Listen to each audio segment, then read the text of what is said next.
ปิฎกลอยฟ้ามาประกาศวัดพระธาตุดอยสุเทพทานกุศลอำนวยธรรมทานแก่มวลชนในสากลทั่วล่าธรณีออกอากาศทางวิทยุพชจวดอยสุเทพทำวิถีจังหวัดเชียงใหม่นครพิงนี้จะสาธกยกคำพีร์มาบรรยายจากพระสูตรในพระไตรปิฎกสีวินัยอภิธรรมดีวินิจฉัยจากพระโอษฐ์องค์พุทธพระจอมไตรอธิบายเสริมสร้างบางประการสรุปใจความย่อพอสังเขปให้คติเป็นสเต็ปตามแก่นสารฝากข้อคิดสะกิดใจให้วิจารณ์เพื่อเกิดความสำราญเบิกบานใจขอเชิญรับฟังอย่างสนุกสนานนำไปประกอบการงานทั้งหลายให้ประสบความสำเร็จเสร็จสบายปรารถนาสิ่งใดได้ดังปองปฏิบัติตามธรรมคำสั่งสอนจะให้ผลดลพรย้อนสนองธรรมจักรักษามาคุ้มครองผู้กระทำถูกต้องตามคลองธรรมขอถวายความนอบน้อมในองค์สมเด็จพระสัมมาสัมพุทธเจ้าขอถวายความเคารพพระมหาเถระพระเถรานุเถระเจ้าคณะพระสังฆาธิการทั่วโลกอันมีพระเดชพระคุณพระธรรมเสนาบดีรองเจ้าคณะภาค7วัดพระธาตุดอยสุเทพเป็นต้นและขออำนวยพรแด่ท่านสาธุชนพุทธบริษัททั้งหลายวันนี้รายการพระไตรปิฎกลอยฟ้าก็ลอยมาจากประเทศไอร์แลนด์เหมือนเดิมที่วัดมหาธาตุพุทธมหาธาตุที่ไม่เหมือนเดิมก็คือนี่ วันนี้ปุ่มปุ้ยหน่อยเพราะว่าเตาเดี่ยงแล้วทานไม่มี ทานไม่มีฟืนหมดแต่มีเชื้อเพลิงอยู่แต่มันทานไม่มีเนี่ย เนี่ยก็เลยวันนี้ 4 องศาไม่มากไม่มายอะไรเท่าไหร่4 องศาต่ำสุด4 องศาแล้วสูงสุดก็13 องศานะวันนี้ก็ถือว่าตรงกันข้ามกับทางเมืองไทยนี่ก็ในรายงานมาจากเชียงใหม่ว่า40 องศาเมื่อวันก่อนนะวันนี้ได้รับจากทางนครศรีธรรมราช35 องศาโห20-35นี่ก็20-35-20นี่ก็โหถือว่าร้อนมากนะสำหรับวันนี้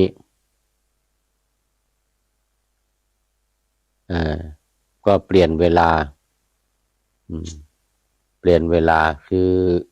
เวลาจะ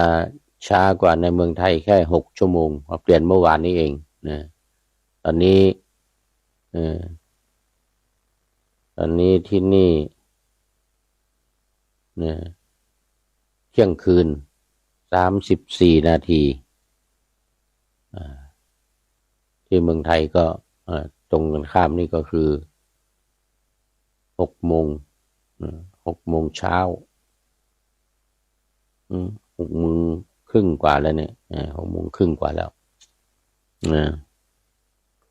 รายการก็เลยปุ้มปุ้ยหน่อย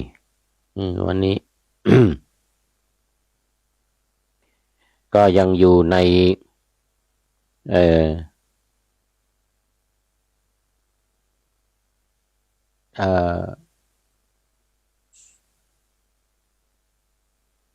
เทวทหาวรรคนะแล้วก็กินติสูตรนะเทวทหาวรรคกินติสูตรซึ่งก็อยู่ในมูลอุปริปันธาตมัชฌิมนิกายนะอุปริปันธาตมัชฌิมนิกายพระสุตตันตปิฎกเล่มที่14นะเป็นเล่มสุดท้ายนะเล่มที่1คือเล่ม12ใน14เป็นเล่มสุดท้ายมี3เล่มทีฆนิกายก็3เล่ม9 10 11อันนี้ก็12 13 14นะเล่มนี้ถือว่าสุดท้ายแล้ว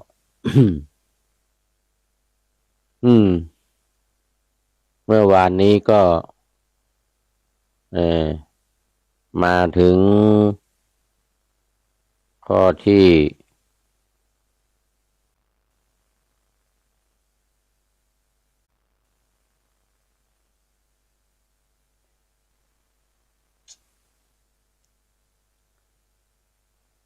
คือภิกษุทั้งพระพุทธเจ้าก็ตรัสกับภิกษุทั้งหลาย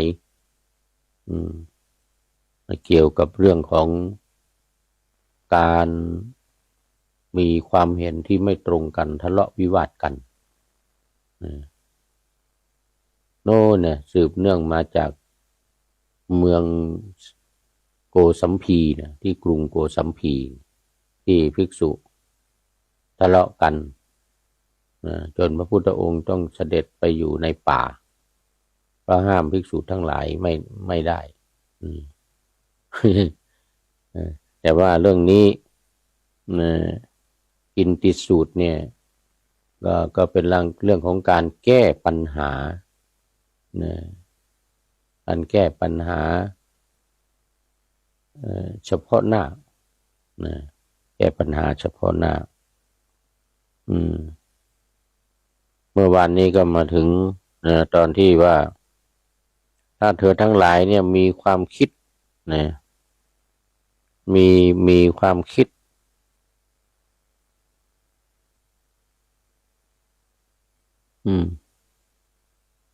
ในโพธิปักขิยธรรมนะหรือธรรมอันเป็นฝักฝ่ายแห่งความแห่งธรรมที่เป็นเครื่องตรัสรู้นะถือว่าสุดยอดโพธิปักขิยธรรมนี่ถือว่าสุดยอดเป็นฝ่ายเดียวกันกับการตรัสรู้ของพระพุทธเจ้าทั้งหลายของสาวกทั้งหลายนะ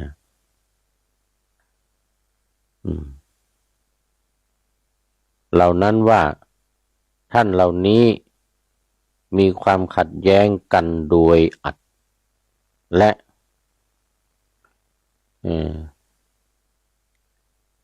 มีความขัดแย้งกัน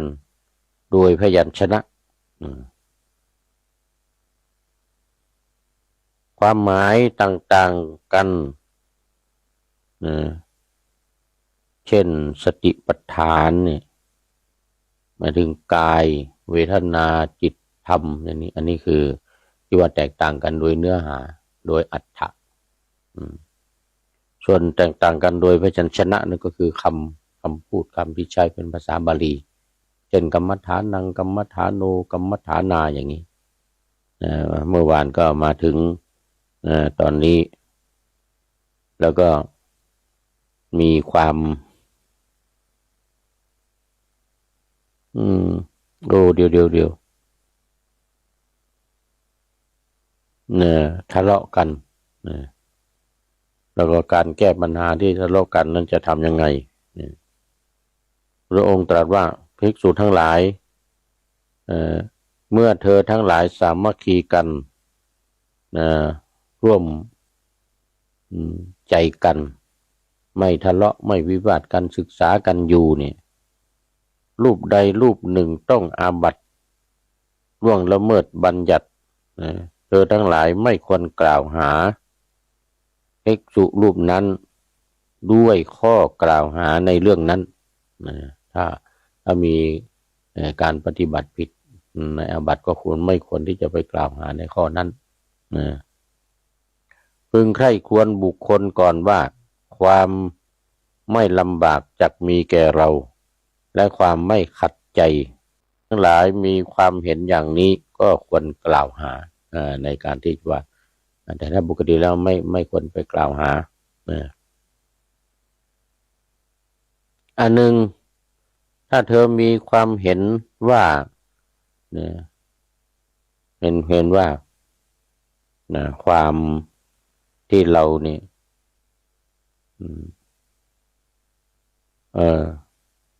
ไม่มีความขัดแย้งกันแล้วก็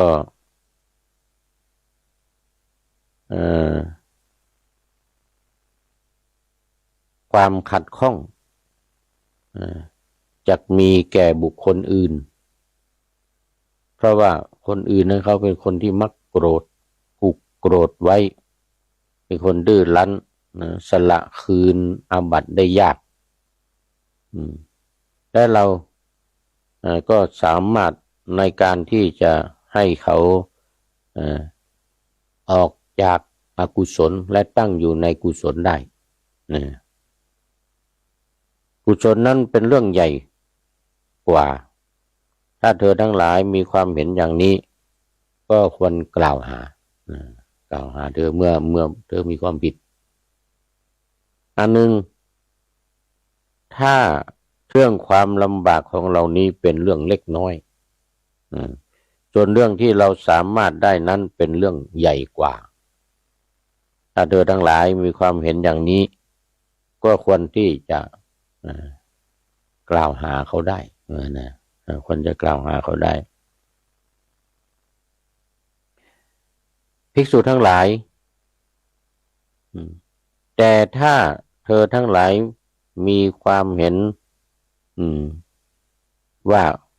ความลำบากจะพึงมีแก่เราด้วยความขัดเคืองจะมีแก่บุคคลอื่นด้วยเพราะว่าบุคคลคนนั้นเป็นผู้ที่มักโกรธเป็นผู้ที่ผูกโกรธดื้อรั้นสละคืนอาบัติได้ยากและเราก็ไม่สามารถในการที่จะให้เขาออกจากกุศลอกุศลแล้วก็ดำรงตนอยู่ในกุศลได้เธอทั้งหลายก็อย่าพึงดูหมิ่น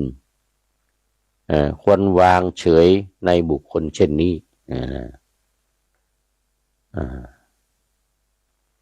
นี่ก็เป็นที่ว่าไว้เมื่อวานวันนี้เราก็จะมาเริ่มข้อที่40ภิกษุทั้งหลายแต่เมื่อเธอทั้งหลายมีความสามัคคีกัน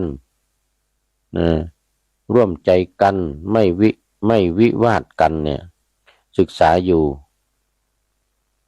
พึงเกิดการพูดยุแย่กันมีความเห็นแตกต่างกันผูกใจเจ็บผูกใจเจ็บ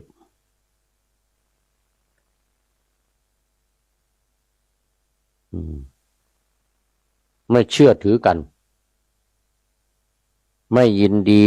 ต่อกันเธอพึงเข้าใจบรรดาภิกษุเหล่านั้นที่มีความ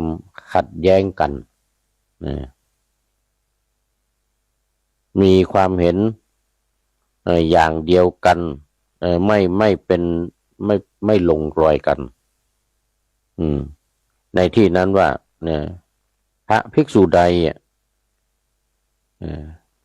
เป็นผู้ที่ปฏิบัติในการที่จะเข้าไปมีการสอนง่ายว่าง่ายไม่ดื้อรั้นก็ควรจะเข้าไปหาภิกษุนั้นแล้วก็กล่าวกับเขาว่าท่านทั้งหลายพระสมณะหมายถึงพระพุทธเจ้า เมื่อทรงทราบเรื่องที่เราสามัคคีกันร่วมใจกันไม่ทะเลาะวิวาทกันนั้นจะตำหนิโทษไหมจะตำหนิโทษไหมภิกษุเมื่อจะชี้แจงโดยชอบก็พึงชี้แจงว่าท่านทั้งหลายพระสมณะเมื่อทรงทราบว่าเราทั้งหลายไม่สามัคคีกันไม่ร่วมใจกันมีการทะเลาะวิวาทกันอยู่เนี่ยมีการทะเลาะกันอยู่เมื่อเป็นเช่นนั้นพระพุทธองค์จะทรงตำหนิได้ไหมทรงตำหนิได้ไหมภิกษุเมื่อจะชี้แจงโดยชอบก็พึงชี้แจงอย่างนี้ว่าท่านทั้งหลายพระสมณะโคดมเมื่อทรงทราบว่า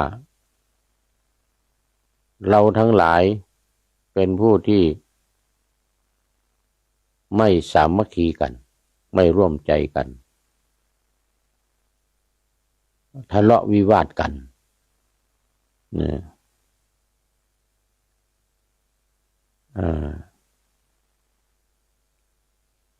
ท่านทั้งหลายพระสมณะจะตำหนิได้จะตำหนิได้ว่างั้นนะก็ภิกษุอื่นพึงถามเธอว่าท่านทั้งหลายภิกษุไม่ละธรรมไม่ละธรรมนี่หมายถึงว่าธรรมที่เป็นเหตุให้เกิดการทะเลาะเบาะแว้งทำการวิวาทกันเนี่ยทะเลาะกันเบาะแว้งกันวิวาทกันเนี่ยหมายถึงว่าธรรมที่เป็นเหตุนะเป็นเหตุให้ทะเลาะเบาะแว้งกันไม่หยุดไม่หย่อนเลยนะภิกษุนั้นภิกษุไม่ละธรรมที่เป็นเหตุให้ทะเลาะเบาะแว้งกันนี้แล้วจะพึงทำนิพพานให้แจ้งได้หรือนี่หมายถึงว่าถ้าพระพุทธเจ้าทรงทราบว่าไม่มีความทะเลาะกันไม่ร่วมใจกันและธรรมะที่ว่าจะไปสู่นิพพานเนี่ยทำให้แจ้งซึ่งพระนิพพานให้บรรลุธรรมขั้นสูงสุดจะได้หรือไม่นี่ก็เป็นคำถามที่ภิกษุบางพวกที่จะพึงมีคำถามเกิดขึ้นได้ในระหว่างนะ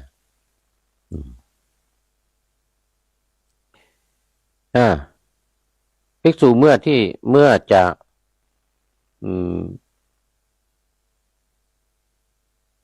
ตอบคำถามโดยชอบจะตอบคำถามโดยชอบก็พึงตอบอย่างนี้ว่าท่านทั้งหลายภิกษุไม่ละธรรมนี้คือไม่ละธรรมที่เป็นเหตุให้เกิดการทะเลาะวิวาทกันอาจจะว่ากันไปกันมาแซวกันเล่นอะไรต่างๆเหล่านี้นะพูดไปพูดมาก็แซวกันไปแซวกันมาเหมือนกับภิกษุเมืองโกสัมพีมันภิกษุเมืองโกสัมพีที่ครูบาอาจารย์พระธรรมกถึกกับพระ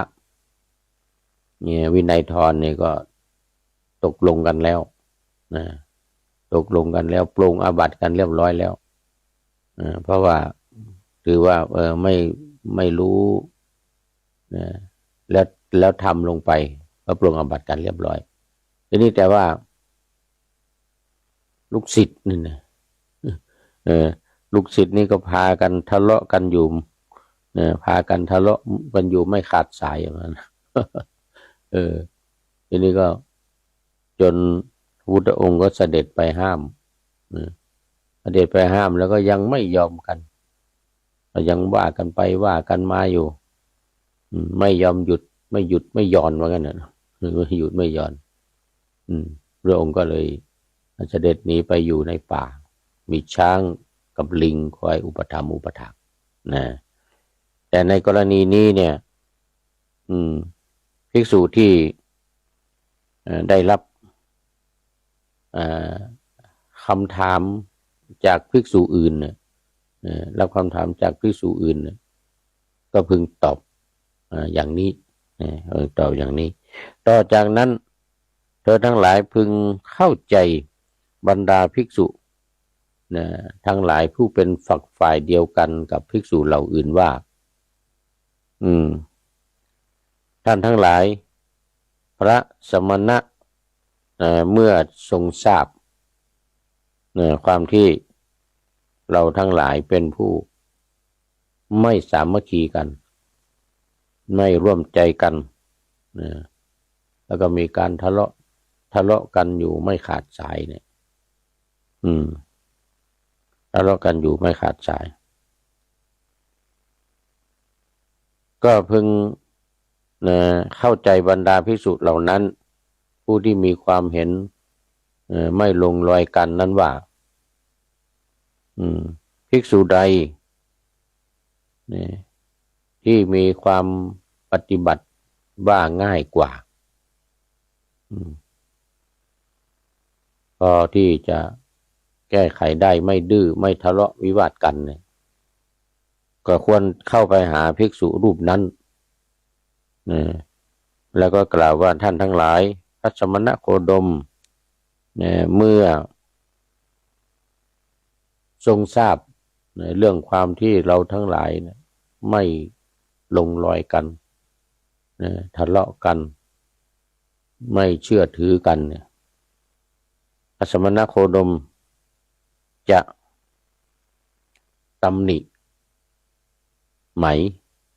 จะตำหนิหรือไม่ก็ภิกษุเมื่อที่จะตอบคำถามโดยชอบก็พึงกล่าวกับภิกษุทั้งหลายเหล่านั้นว่าท่านทั้งหลายพระสมณโคดมเมื่อทรงทราบว่าเราทั้งหลายเนี่ยไม่ลงรอยกันทะเลาะเบาะแว้งกันย่อมจะตำหนิได้ย่อมจะตำหนิได้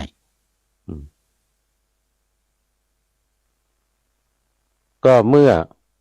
ภิกษุอื่นจะพึงถามเธอว่าท่านทั้งหลายภิกษุที่ไม่ละธรรมไม่ละธรรมที่ว่าเป็นเหตุให้ทะเลาะกันนะทำเป็นเหตุที่เป็นเหตุให้ทะเลาะเบาะแว้งกันไม่ยอมไม่ยอมในการที่จะละแล้วเราทั้งหลายเธอทั้งหลายนี่ก็ไม่สามารถในการที่จะทำให้ภิกษุทั้งหลายที่แตกแยกกันเหล่านั้นเนี่ยออกจากอกุศลธรรมคือความไม่ดีเนี่ยออกจากอกุศลธรรมเสร็จแล้วก็ไปดำรงอยู่ในกุศลธรรมหรือไม่ภิกษุทั้งหลายก็เหล่าอื่นที่ได้รับการคำถามนี้ก็ตอบว่าโอ้ต้องถูกตำหนิจะถูกพระพุทธเจ้าตำหนิแน่นอนนะก็เมื่อภิกษุอื่นจะพึงถามเธอว่าท่านทั้งหลายภิกษุไม่ละทำอันเป็นเหตุที่ให้เกิดการทะเลาะเบาะแว้งกันนั้นพระสมณะหมายถึงพระพุทธเจ้าเนี่ยนะเมื่อทรงทราบแล้วอย่างนั้นจะทรงตำหนิหรือไม่ตำหนิได้หรือไม่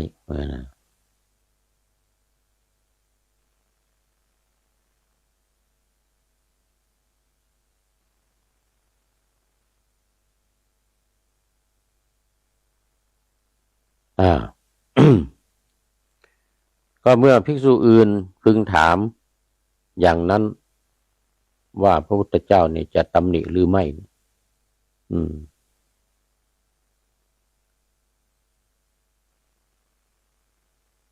ภิกษุทั้งหลาย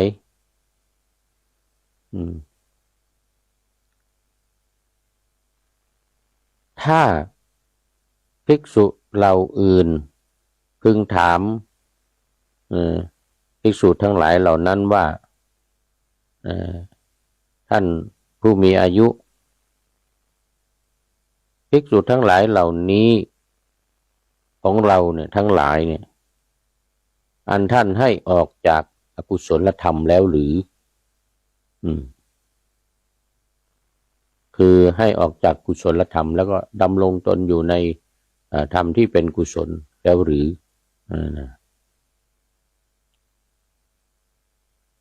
เมื่อพระภิกษุทั้งหลายเหล่าอื่น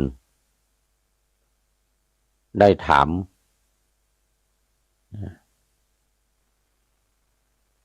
เมื่อภิกษุจะวิสัชนาหรือตอบคำถามนั้นพึงกล่าวอย่างนี้ว่าท่านทั้งหลายในเรื่องนี้กระผมเข้าไปหาพระผู้มีพระภาคเข้าไปเฝ้าพระพุทธเจ้าถึงที่ประทับแล้วพระองค์พระผู้มีพระภาคทรงแสดงธรรมคือศาลานิยธรรมธรรมที่เป็นเหตุให้ระลึกถึงกันตามลำดั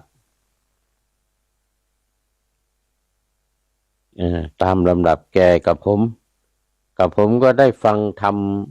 มกถานั้นแล้วได้ฟังธรรมมกถานั้นแล้วก็ได้บอกแก่ภิกษุทั้งหลายเหล่านั้นว่าผมได้เข้าไปเฝ้าพระพุทธเจ้าหรือพระสมณะแล้วพระพุทธเจ้าได้แสดงธรรมคือศาลานิยธรรมธรรมที่เป็นเหตุให้พึ่งพาอาศัยกันได้ฟังธรรมนั้นแล้วนี่ก็ได้ชี้แจงให้ภิกษุเหล่านั้น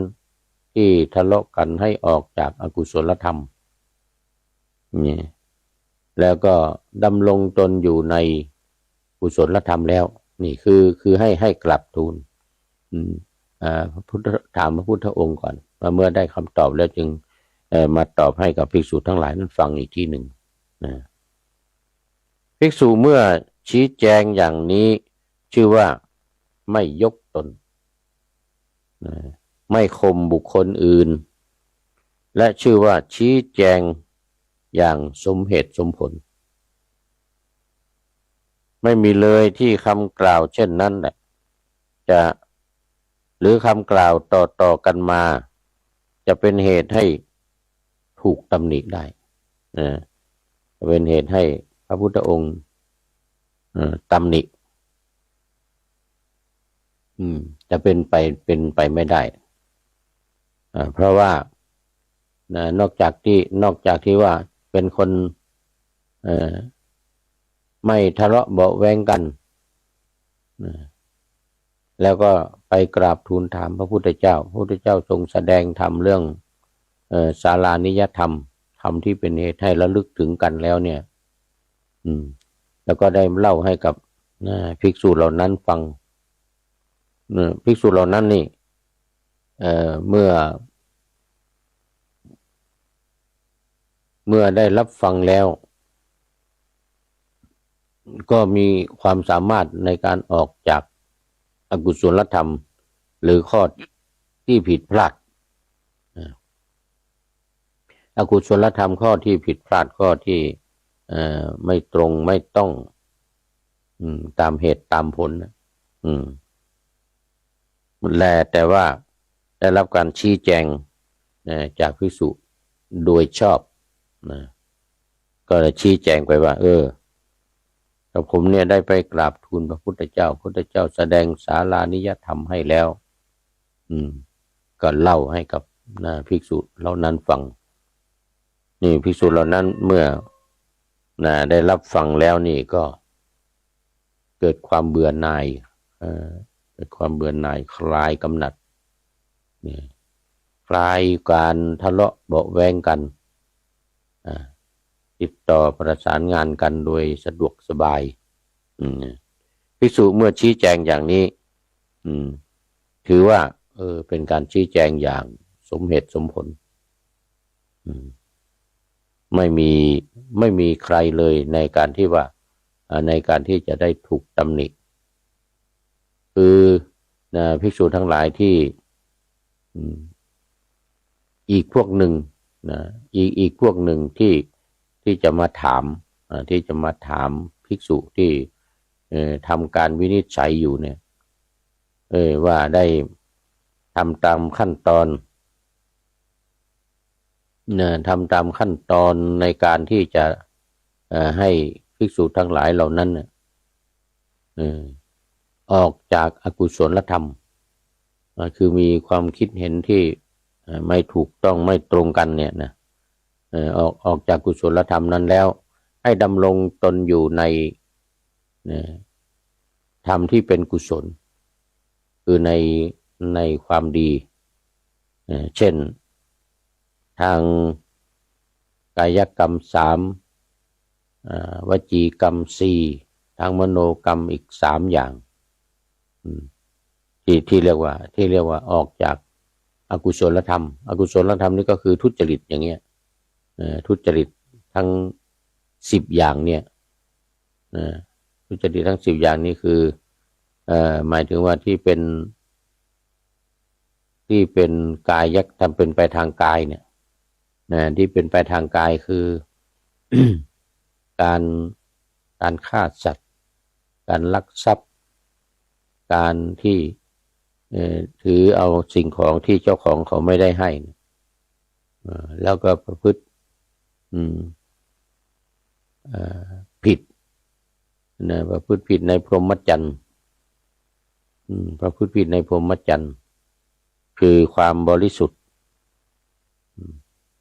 แต่แล้วก็มุสาวาทยังจมอยู่ในการกล่าวเท็จพูดส่อเสียดพูดคำหยาบพูดเพ้อเจ้อ4อย่างทางวาจาส่วนทางใจก็คิดไปในเรื่องของการเราเรียกว่า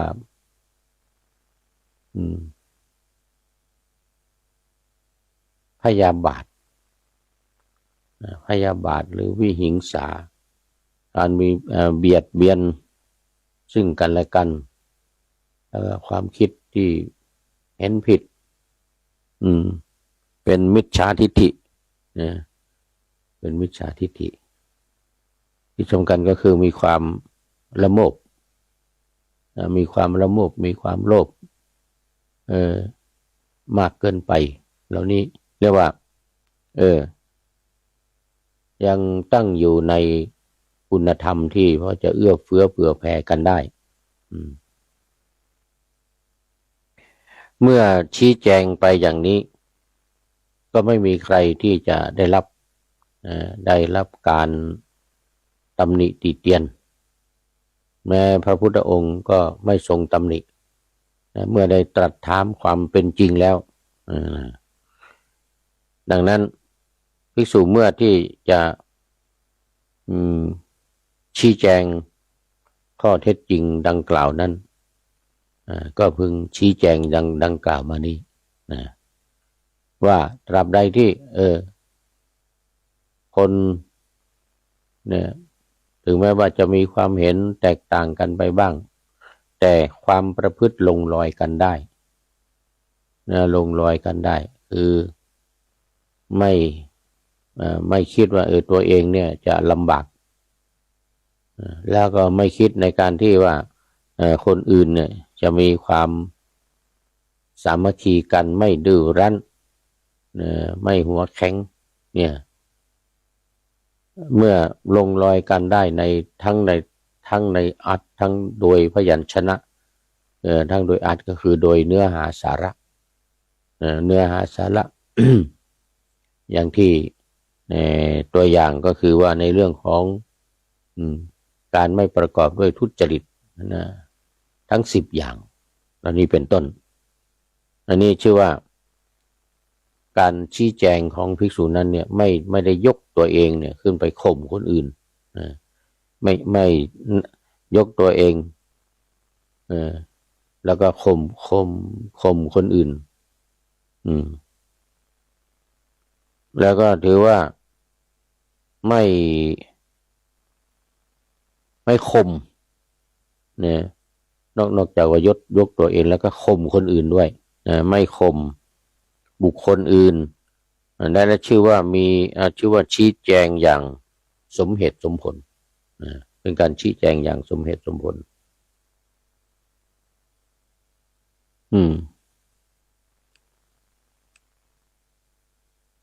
ไม่มีเลยที่คำกล่าวเช่นนั้นและคำที่กล่าวต่อกันมาจะเป็นเหตุให้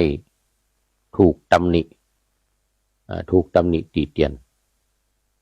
จะไม่ถูกตำหนิเลยทีนี้เมื่อเป็นเหตุหมายถึงว่าได้กล่าวต่อกันมาเป็นเหตุให้ถูกตำหนิเป็นเหตุให้ถูกตำหนิได้แต่เมื่อภิกษุที่ถูกถามแล้วก็ได้ทำตามขั้นตอนทำตามขั้นตอนในการที่ให้ภิกษุทั้งหลายเนี่ยมันได้มีการยอมรับเมื่อมีการยอมรับแล้วก็ทำให้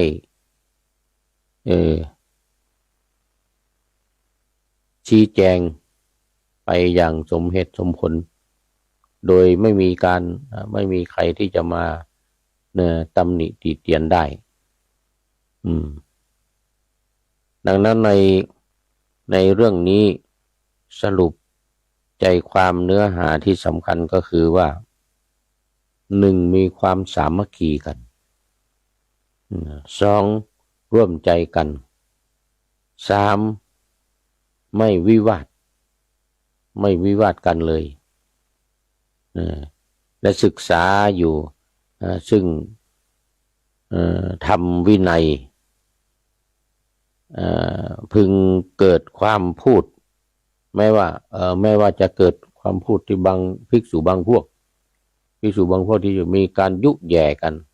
เขาเรียกว่ายุให้รำตำให้รั่วเนี่ยเมื่อภิกษุเนี่ยมีความไม่โกรธ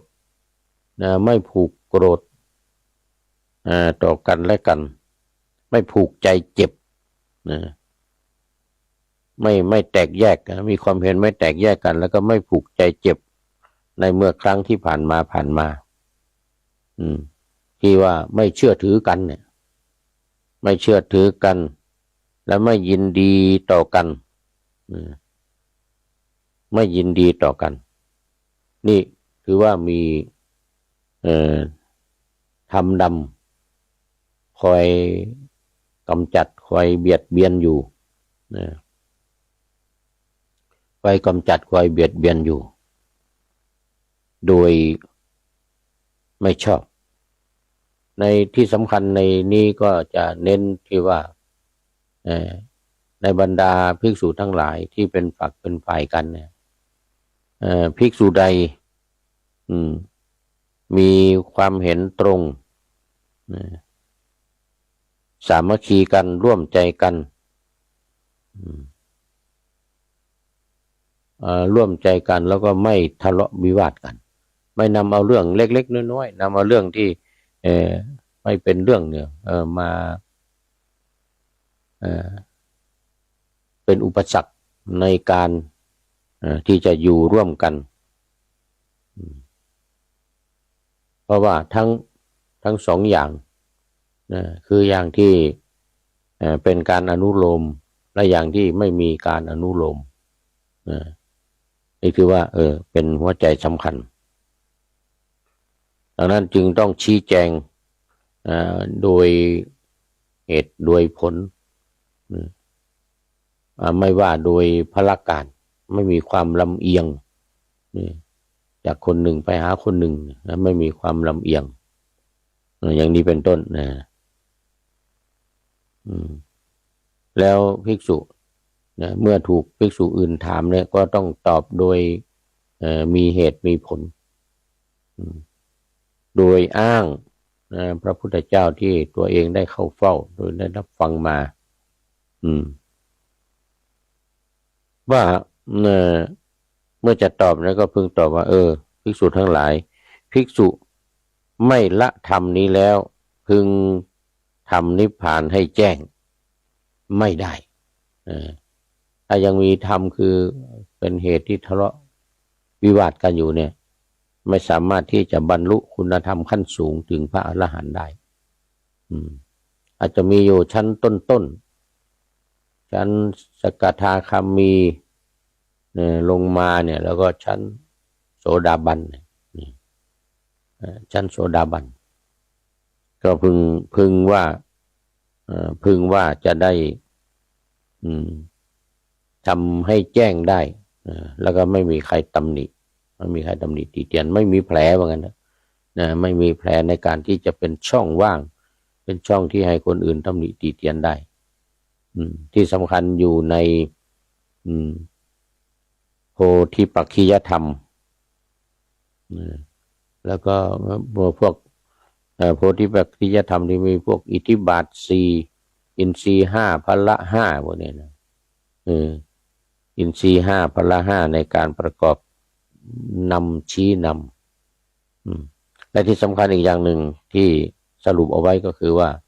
ถ้ามีภิกษุใดมีภิกษุใดที่ไม่ยุยงนะไม่กล่าวส่อเสียดไม่กล่าวทำให้เกิดความทะเลาะเบาะแว้งกันเนี่ยภิกษุนั้นเราเข้าไปหาภิกษุนั้นแล้วภิกษุนั้นจะได้ให้คำแนะนำให้คำแนะนำแล้วก็ไปตอบปัญหาตอบคำถามอันนี้เป็นส่วนสำคัญเป็นส่วนสำคัญอยู่ในเรื่องนี้เพราะว่ามันเกี่ยวเนื่องกันกับการอยู่ร่วมกันการอยู่ร่วมกันแล้วก็เชื่อถือกันให้ความเคารพยำเกรงให้ความเคารพยำเกรงเชื่อถือกันแล้วก็ไม่ข่ม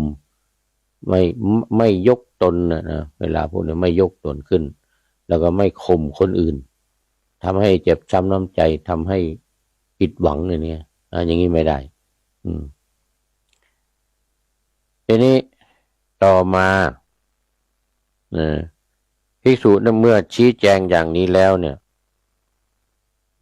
เทียบกับว่าชี้แจงอย่างสมเหตุสมผลไม่มีเลยที่คำกล่าวเช่นนั้นและคำกล่าวที่กล่าวต่อกันมาที่สำคัญคืออย่างนี้ที่กล่าวต่อกันมาโดยที่ว่าไม่มีเหตุไม่มีผลไม่เอาความจริงไม่เอาความเป็นจริงไม่เป็นไปตามความเป็นจริงเรียกว่าไม่สมเหตุสมผล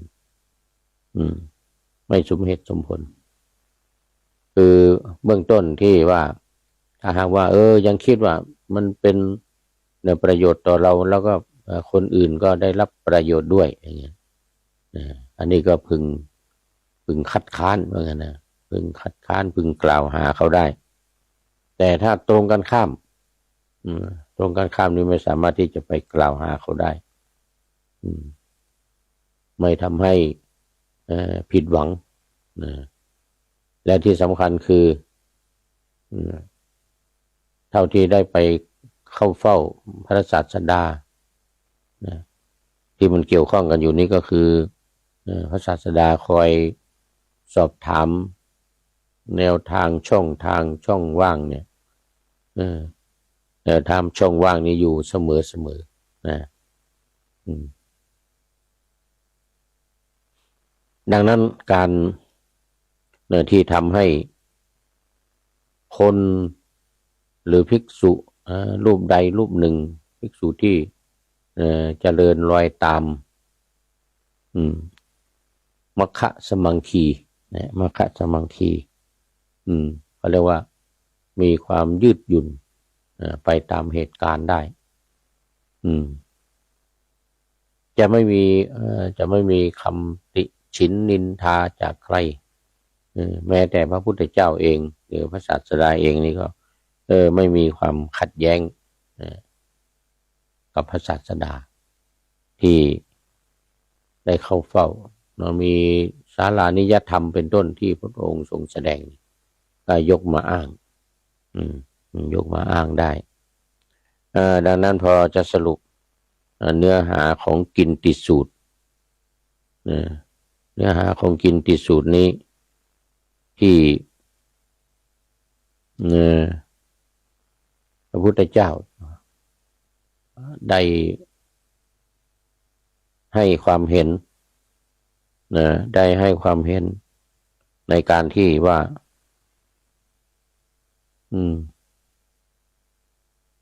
ไม่บุ่มบามหรือไม่ทึกทักเอาหรือว่าไม่ไปกล่าวหาเขาโดยที่ไม่มีมูลไม่มีเหตุไม่มีผลแต่ในกรณีที่ทำไปโดยถูกต้องตามคันลองแบบมีเหตุมีผลทำให้เป็นที่ยอมรับทำให้เป็นที่ยอมรับนับถือให้เป็นที่ยอมรับนับถือเพราะนั้นในพระสูตรนี้เมื่อพระพุทธเจ้า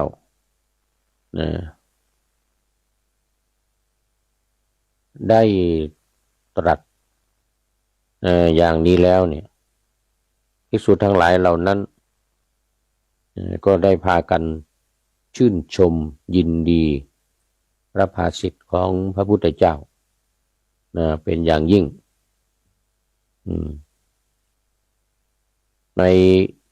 ในกินติสูตรนี้ก็ทำให้ความเป็นอยู่ความเชื่อถือความไว้เนื้อเชื่อใจซึ่งกันและกันเกิดขึ้นเพราะเหตุไรเพราะว่าไม่มีความตำหนิติเตียนกันโดยไม่มีเหตุไม่มีผลแต่ในกรณีที่ได้ฟังศาลานิยธรรมเนี่ยซึ่งเป็นธรรมะที่สำคัญที่จะให้ระลึกถึงกันได้เนี่ยแล้วก็ไ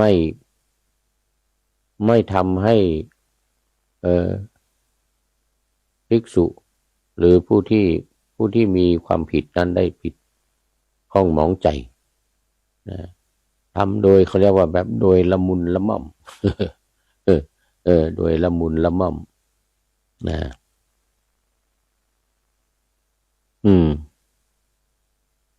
สรุปก็ว่าชื่อว่าเมื่อชี้แจงโดยชอบธรรมอย่างนี้แล้วเนี่ยก็ชื่อว่าเป็นผู้ที่ไม่ยกตนขึ้นแล้วก็ไม่ข่มบุคคลอื่นไม่ข่มบุคคลอื่นแล้วก็ชื่อว่าชี้แจงอย่างสมเหตุสมผลไม่มีเลยที่คำกล่าวเช่นนั้นและคำกล่าวที่ว่าต่อกันมาเนี่ยจะเป็นเหตุให้ถูกตำหนิติเตียนได้แม้ตนเองยังติเตียนตนเองไม่ได้คนอื่นจะมาติเตียนมันไม่มีทางนี่ภิกษุทั้งหลายที่สดับรับฟังเหตุผลการย้อนถามปัญหาและเมื่อได้ความถูกต้องได้ความชัดเจน แล้วจึงนำมาเล่าให้ภิกษุทั้งหลายที่ทะเลาะเบาะแว้งกันเนี่ยได้มีข้อคิดพิจารณาว่าอันนี้มันเป็นกุศลนะอันนี้เป็นอกุศลนะในการที่ท่านได้ช่วยให้ออกจากอกุศลธรรมแล้วก็เข้าไปอยู่ดำรงตนอยู่ในกุศลธรรมขั้นตอนต่างๆโดยเฉพาะขั้นตอนสุดท้ายคือการได้บรรลุเป็นอรหันต์ที่ภิกษุถามภิกษุรูปอื่นถามว่าจะมีพระพุทธเจ้าเนี่ยจะตำหนิหรือไม่เนี่ยเมื่อได้ทราบว่ามันไม่มีคำใดคำไหนที่จะถูกตำหนิแม้คำนั้นที่จะว่าต่อกันมาสืบทอดกันมาก็ตามไม่มีการผิดพลาดขัดแย้งซึ่งกันและกันเนี่ยก็เป็นเหตุให้ได้มีความสามัคคีร่วมใจกันไม่ทะเลาะวิวาทกันก็อยู่ด้วยกันอย่างมีความสุขไม่มีข้อผิดพลาดอันใดเมื่อเป็นเช่นนี้การตัดสินธรรมวินัยก็จะเป็นไปโดยถูกต้องวันนี้กินติสูตรซึ่งเป็นสูตรที่3ก็จบพอดีเป็นสูตรที่3สูตรสุดท้ายไม่ใช่สุดท้ายเป็นสูตรที่3ยังมีอีก10สูตรยังมีอีก10สูตรหมายถึงว่าในมัชฌิมปนิธขออภัยอุปริปนิธมัชฌิมะเนี่ยเป็นมัชฌิมนิกายแต่ว่าเป็นอยู่ในอุปริปนิธคือปนิธสุดท้ายหน่วยสุดท้ายหน่วยสุดท้ายกองสุดท้าย เรียกว่า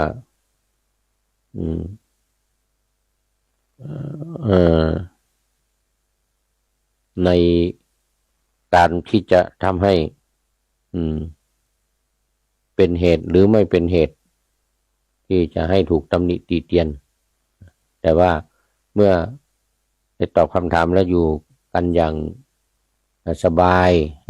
สบายยังมีความสุขนั่นดังข้อความสุดท้ายในของกินติสูตรนี้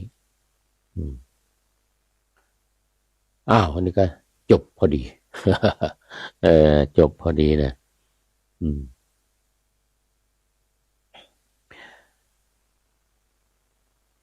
ขอนำพระไตรปิฎกลอยฟ้าไปจากผู้ฟังทั้งหลายในโลกล่าวันต่อไปจะได้จรย้อนกลับมาสู่สถานีใหม่ให้ท่านฟังอย่าลืมเปิดวิทยุหรือเครื่องรับโทรศัพท์โมบายคอมพิวเตอร์พัง YouTube เฟซเพจไลน์ให้ดังๆเพื่อชมฟังรายการวันต่อไปขอทุกท่านมีความสุขทุกคืนวันนำธรรมะประกอบการงานทั้งหลายเช่นขยันทำงานทางวาจากายใจขวนขวายกิจการงานนานาบำเพ็ญสาธารณประโยชน์เว้นสิ่งที่มีโทษโหดเยี่ยงสาประกอบแต่กรรมดีมีราคาแสวงหาเงินทองครองใจคนขอเจริญพร